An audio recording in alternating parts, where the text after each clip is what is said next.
as somebody that has a full-time job and has had the level of success that you had in real estate, how have you been able to find these real estate opportunities, these deals and everything? Because that's one thing that everybody always complains about and struggles with when they have a full-time job is how do you find the deals? They don't know how to find the deals.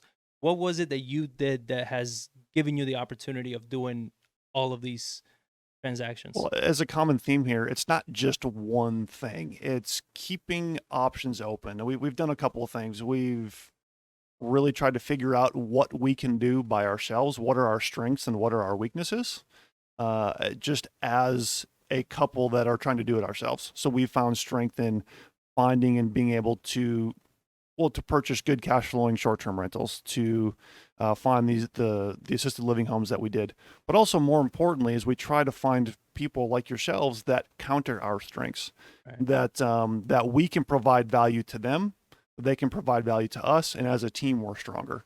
So we've really focused on building up, keeping and maintaining relationships as well.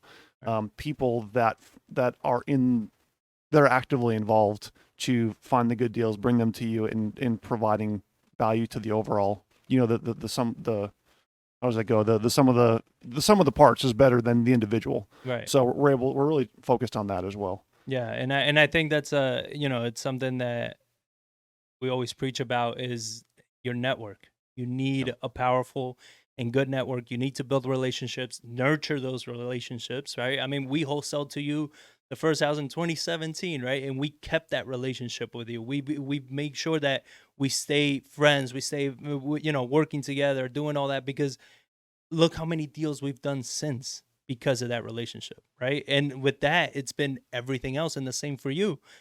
You've been able to acquire all those deals because of your relationship with us, right? And with other investors and with other realtors and other professionals in the trade that you've developed those relationships. Yeah, and especially now that we don't live here anymore, and this is a remote location for us, we become more Right. dependent on those good quality people that answer their phone, that take pride in their work, that are honest, and taking the time to find those people and build those relationships is wholly important. It is tough though. It's very It tough is. to Yeah. find stuff, and I mean it's don't go jump both feet in with somebody like hardcore and like bet everything on it. It's like it's the same thing we talk about. Like the patience is something you really gotta And, build. and I think if you're starting off and this is your first year, I think what you need to focus on is not making money, is learning. You need to focus on learning as much as possible. Learn everything that you can, absorb as much as you can. Because the more you learn, the more better off you're going to be in the years coming.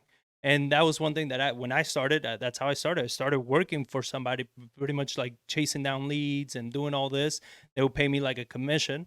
And I didn't care about the commission. What I cared about was I asked a bunch of questions about everything, every scenario, every single, negotiation, title thing, contracts, everything. I asked so many questions that a year later I was doing it on my own.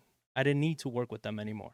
You understand? Like it was something that I was able to learn so much that, and since then I've been doing this for 6+ years now, and we keep getting bigger every single year because we're always focused on learning versus, I got to make that money.